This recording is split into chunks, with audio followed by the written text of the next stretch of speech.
This type of stitch that we'll be going over is called a single needle ladder stitch.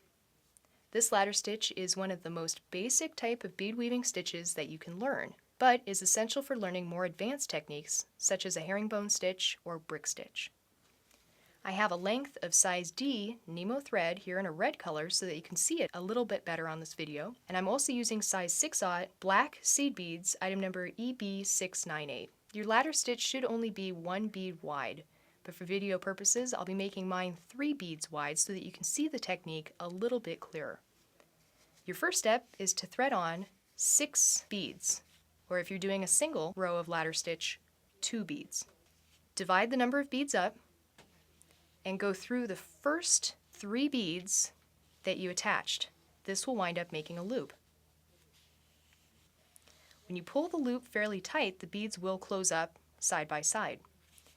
Take your thread now and go back through the second group of 3 seed beads.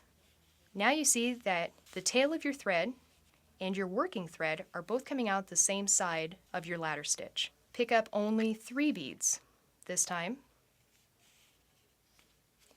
and come back down through that second group of beads that you threaded on. So you're making another loop.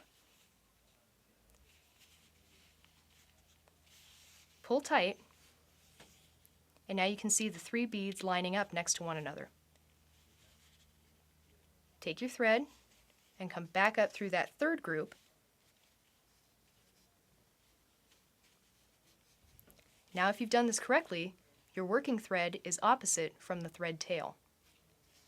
Pick up 3 more beads. And if you're following your thread, you're going to come back up through that third group of beads, like so, and then back down through the fourth group of beads.